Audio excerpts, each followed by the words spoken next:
remember the 5th of November and protect your dog from firework anxiety, please. Hello, my pre-Christmassy peeps! Today we are coming back with one of those videos about how this particular month was in Edinburgh, and if you're visiting, what to expect, both weather-wise and event-wise. So, weather-wise, I'm not sure if this counts as weather, I think that it's just like astronomy, but it is so dark. It is like, I don't know, like 2:40 right now, and you can see that it's getting quite dark behind me. November is definitely the month when you start noticing this very dramatically. Like if you're coming from a country that is not like on the same sort of latitude, is that latitude? Yes, on the same latitude or more up north, it will be quite a shock to you how fast this change, like your brain will not quite be able to adjust to the speed with which you are losing daylight. You'll just be going down to Lidl for your Schwarzwald ham, and you're gonna be witnessing the most beautiful sunset you've seen in months, and you realize, wait, what? 3:30 sunset? And it's gonna be weird. It's gonna first really like rob you of your serotonin and your energy, and I guess the only thing I can say is please get yourself some vitamin D supplement. I've heard that helps. It was also kind of cold. I mean, it was definitely colder. That's not a surprise in November as we are approaching winter. It, you know, tends to be between like 5 to 12 degrees, but the wind is quite chilly. So even when it says 12, it feels kind of like 4. You really need to get yourself a coat that you can really like zip up. It's also good to have like a nice woolen, sort of like a blanket scarf situation to really kind of like keep all of the nooks and crannies safe from that horrible wind. And we also had a little bit of snow. I was not here for that one weekend of snow. I was vacationing in Denmark, but Simon sent me these like 2 ugly pictures from our bedroom. Nice. So instead I can show you some of the snow we actually had earlier today. Today is the start of December, but still pretty snow. And one of the things that I hinted at the start of this video is that obviously November is kind of a Christmassy month, isn't it?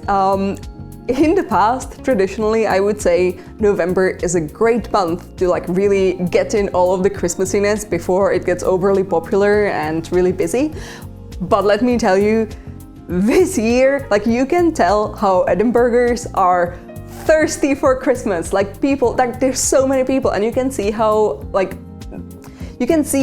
the shop assistants and like the management is not ready for this amount of people, because normally like in Christmas you get some like extra people working in shops, but now you still have like the regular amount of people because it's just November, but the Christmassy amount of visitors, and it's quite unpleasant. And yeah, so there's a lot of people, a lot more people than usual, even at times like, you know, like Thursday 11 a.m. you would see like twice, 3 times as many people as you would in September, and it's not great.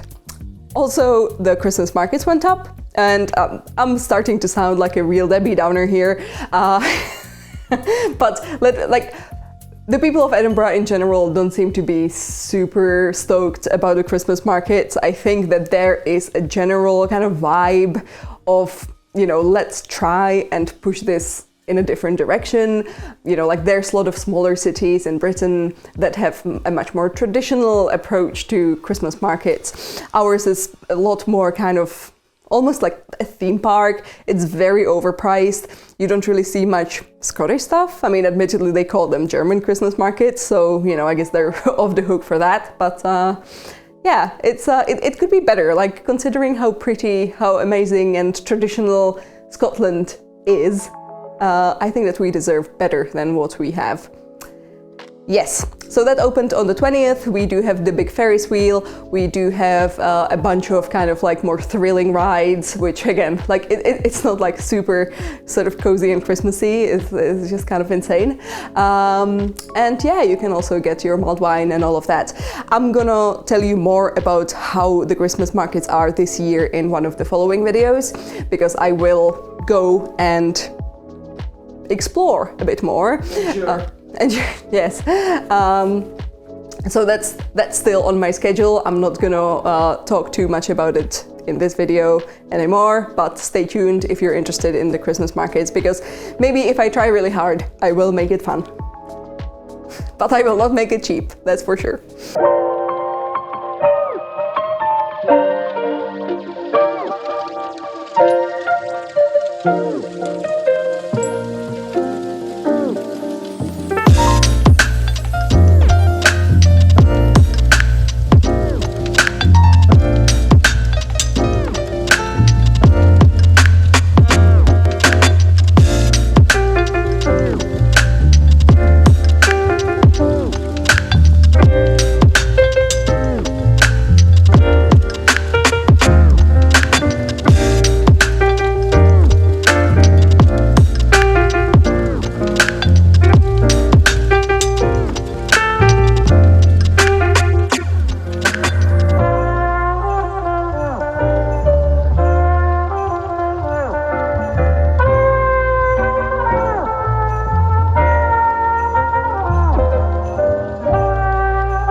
One thing that I feel November is really good for is like events and important days, because we have at least 3 of them that I can remember right now. First of them, as you could have guessed by my opening line, is the Guy Fawkes Night or the Bonfire Night, which kind of weirdly enough celebrates a failed attempt at the assassination of King James I, or, you know, blowing up of the House of Lords.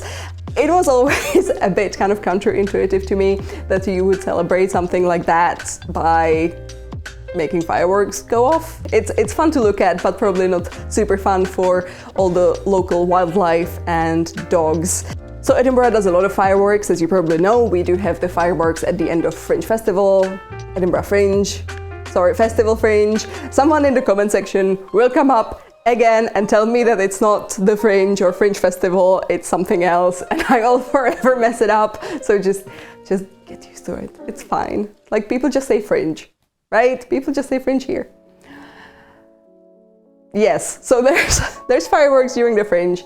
There's also obviously fireworks on New Year's, you know, for Hogmanay. But I think that during Bonfire Night is like the one time when you can see mostly just like families using fireworks in their backyard, just like losing their digits. It's a lot more kind of rogue feeling. Next up on the calendar will be the Armistice Day or Remembrance Day, that is on the 11th.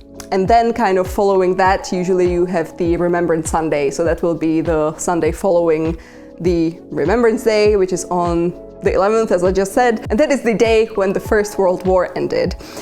It is a day when we, or like the whole of UK, and honestly the whole of world, I'm pretty sure that this is a day that the whole world shares, the Remembrance Day of everyone who passed in the wars, you know, the Great Wars, but also the following wars, kind of, you know, paying respects to the veterans, all of that. It is the event that, like, visually you will probably notice the most out of the 3 that I'm going to be talking about, because there will be poppies everywhere. You will be able to buy yourself a little charity lapel poppy, which I like to wear them, but I always lose them. These days you can also get like an enamel pin one, so that probably has a better longevity. Also, if you walk around the city, you will probably notice a lot of like poppy seed wreaths, and a lot of politicians will like come out and like lay those down in remembrance. There's also all sorts of like little, I guess that like poppy meadow is not quite the right word for it, because it's visually somewhere between a poppy meadow and like a tiny cemetery. And you can visit those and, you know, pay respect and read some more about all the people who are commemorated there. I think it's quite a moving thing, a moving event that kind of usually tends to go on for at least a week, but perhaps a whole fortnight. You will also notice that a lot of the local sites are lit up in red, which in my opinion makes them look super ominous, but it kind of makes sense in the context. If you miss the context, it just looks very Transylvanian. Okay, and the last one is the most Scottish, which is St. Andrew's Day. You probably know that St. Andrew is the patron saint of Scotland. He is apparently also the patron saint of Poland and Ukraine, so we have to share him. I mean, my saint is St. Wenceslas, if you're interested, but my adopted saint is St. Andrew. Anywho, so for St. Andrew's Day, if you're interested in Scottish culture, you might want to visit Scotland around that time because there's quite a lot of events that usually involve either, Ceilidh, that sort of like insane, unhinged dance where people just destroy each other's feet, fun times.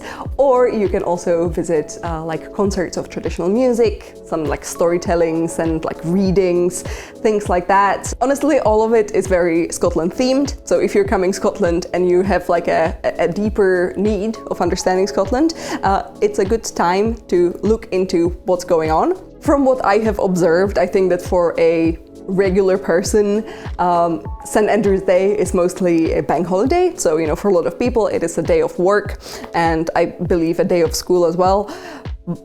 But I do not believe that it is celebrated nearly as much as like Hogmanay or Burns Night. I think that Burns Night really feels like it's everywhere. Like even when you go to Lidl. Wow, this is the second time I mentioned Lidl in this video. You can tell that I like going to Lidl. In Lidl for Burns Night, you do have like a special selection of like your haggis pizza and whatnot.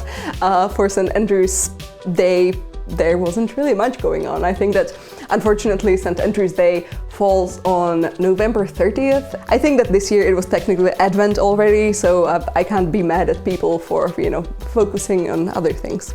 All right, I think that is it from me. This was a short and sweet one.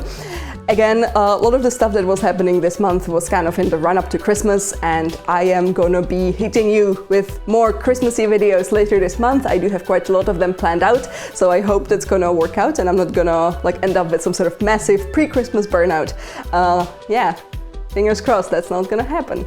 It might, but let's hope not.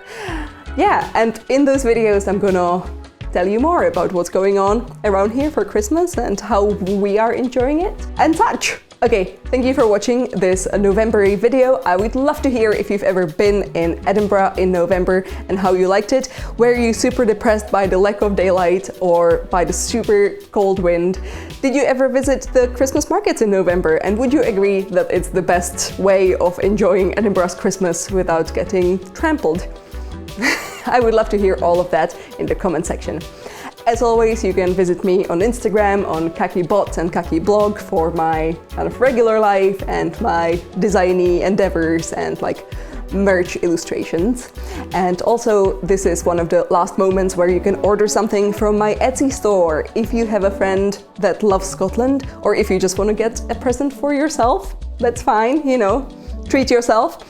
Head over to my Etsy store, there's going to be a link in the doobly-doo. I do have enamel pins, I do have stickers, I even have some greeting cards this year. I mean, as last year as well, but now I have more of them. Now I have more designs of greeting cards. Choice. So yeah, it's probably going to be open for another week or so, don't wait too long. Head on over, get some stuff, it's very cheap. Okay, thank you again for watching, and I will see you soon. Bye!